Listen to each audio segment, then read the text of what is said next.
welcome back. So this week we are going to be doing some vintage style colored glass containers. So this should be a pretty quick and easy DIY. It should be really fun to make, and it also has a very big impact on the look of the jars in your home. So to do this, all we're going to need is a few small glass jars. You can do different shapes, sizes, textures. I found the ones that I'm using at the dollar store, and I also pulled like an old juice container and just pulled the label off. So the more eclectic of style that you can get, the better this is going to look. You will also need some Mod Podge, which is like a glue that you can get at a craft store or Amazon. I'll link all of this for you guys as well, so that if you want to just order it, then it's nice and easy for you to find. And we will need food coloring. And that's really it. That's all we're going to need. So this should be a pretty easy one to do. And this one should also go really well with the DIY that I have planned for us for next week, which is going to be using taper candles. So if you're interested in making this and having it be a taper candle holder, then follow along and subscribe so that you can see the one next week that'll go well with this. To start off, we're just going to remove any labels or residue that's left over on our containers. So if you bought them, then we want to remove the price tags, and if you're repurposing jars that you have, then we'll remove the labels. To do this, I'm using Glue Gun. This is honestly the easiest way to get these off. I've tried a lot of different methods. And all you have to do for this is put a little Glue Gun either sprayed onto your label or onto a paper towel like I'm doing, and then gently rub the label or price tag until it comes off. And this just gives us a clean base to start with and makes it easier for the glue and food coloring combo to kind of show through without anything disrupting it.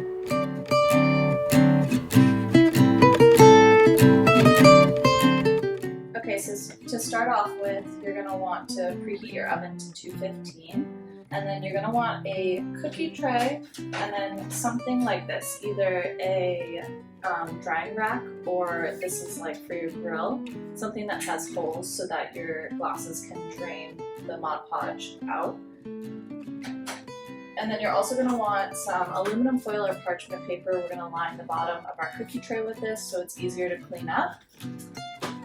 You'll need your food coloring, Mod Podge, and then a couple of containers to mix your ingredients in. I just grabbed some random glass containers that I had. If you have something like this, the Mod Podge will wash out with soap and water before it cures. You could also use like old yogurt containers or applesauce containers, something like that, so you can just throw it away when you're done. And then you're going to want a measuring tool. So I got a little 1/8 measuring cup.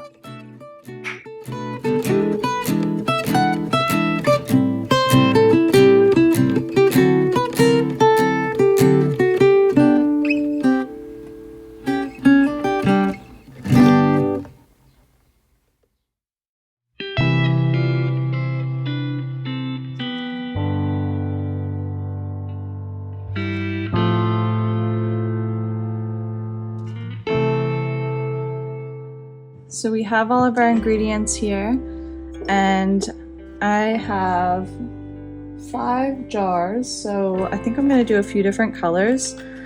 In my food coloring container, I have 3 colors, so I have red, yellow, and blue. I think I definitely want to do a blue and a yellow. I don't think I want to do a red, but if you see on the back of my box, it gives me different combinations that I can do to make the colors that I want.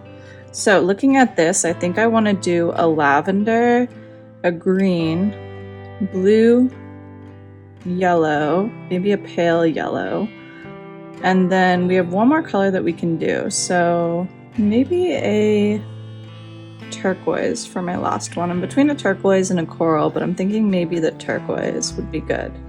All right, so we're going to mix them up. So to make this mixture, you're going to need 1 part of Mod Podge to a 1/2 part of water, and then you're going to mix in your colors. So I'm going to start off with the blue. I'm going to do Stormy Blue. So it gives you 3 different options here, and I think I'm going to go with the egg dye color. And if it doesn't turn out the color that we like, we can always darken it up. So that is 12 drops of blue to 6 drops of red. We'll go ahead, shake up our Mod Podge. This thing is always hard to open. And we're going to put in our 1 part of Mod Podge to our half a part of water. So I'm going to start with the 1/8 amount of Mod Podge and see how that looks. If I think I need more, I can add it. But I figure since I'm doing 1 color for each jar, this will be enough.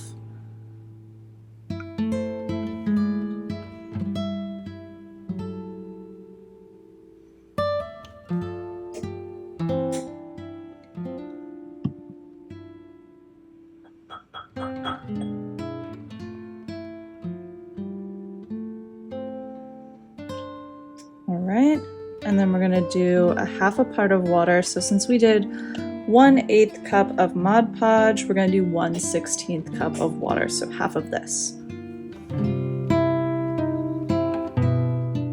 Alright, so that's about half. Set that off to the side. And then we are doing Stormy Blue, so we're going to go for 12 drops of blue to 6 drops of red.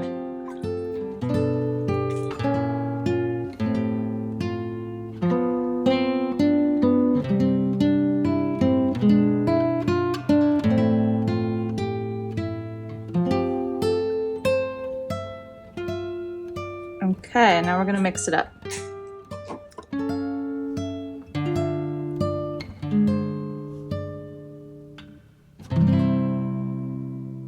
Looking good. This is our color. A nice pale blue. And now we will pour it into our first jar. So I'm thinking I'm going to go with this jar for the Stormy Blue. So what you want to do is pour this in and then let it run around all the sides.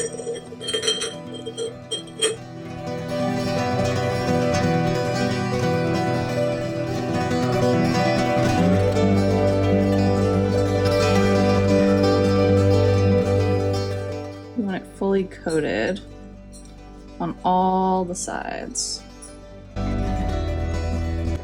And if you find that you have a little bit of extra left in your jar, go ahead and pour it back into your original container while rotating the jar so that you can cover all the edges and the rim.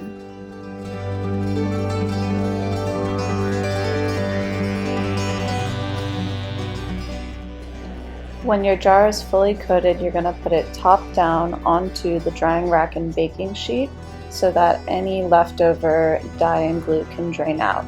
We'll leave our jars there for 1 hour before we bake them.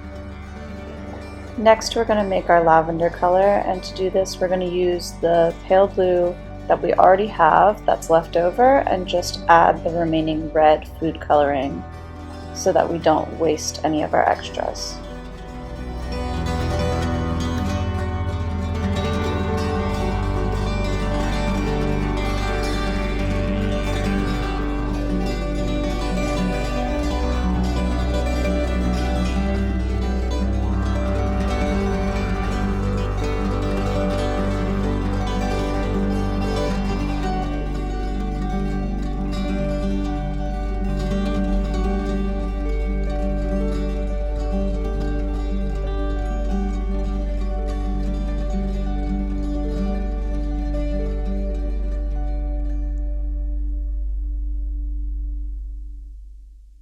So this one's going to be our pale yellow, and what I'm doing is if there's one that, like multiple that can go together so that I can just build on it, then I will start with the one that has the base. So like for pale yellow, it takes 4 yellow. And then the next one that I want to do is coral, which takes 3 yellow and 8 red. So instead of wasting the leftover Mod Podge and starting over, I'm just going to add 7 red to this since there's 1 more yellow, and go from there so that I can use as much of it as possible. And you'll see that when I'm pouring in some of the jars, I spill a little bit here and there. Don't worry about it if this happens to you. It's not going to stain your counters or anything like that. You can just wipe it up and it's totally fine.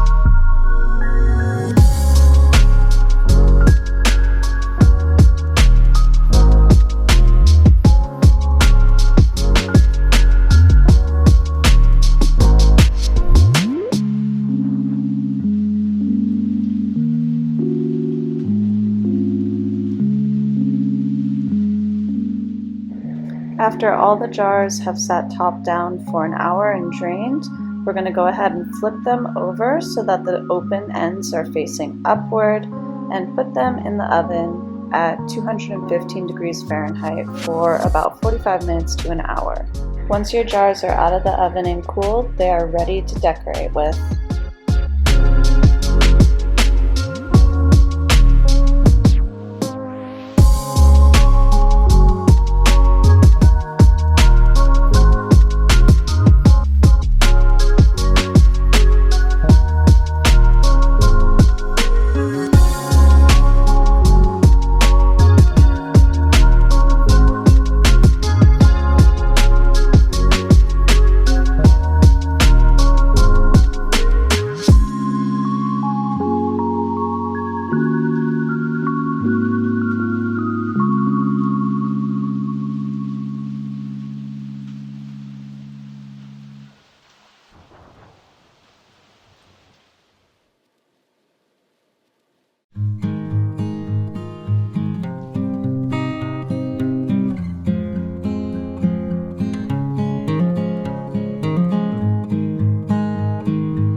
Well, that wraps up our video for today. I hope that you enjoyed it and that your jars and glassware turned out beautiful. I'm sure that they did. If you did try making this, let me know how it turned out. Leave a comment below. I'd love to hear how your jars turned out, what colors you went with, and what flowers you used. Those little details can make a huge difference in how the look changes. So I would love it if you told me how that went. And if you enjoyed the video and you want to see more like this, then go ahead and like and subscribe so that you can get notifications when more videos post. I post a new DIY every Sunday. Thanks so much for watching. I hope that you enjoyed it, and I'll see you guys next week.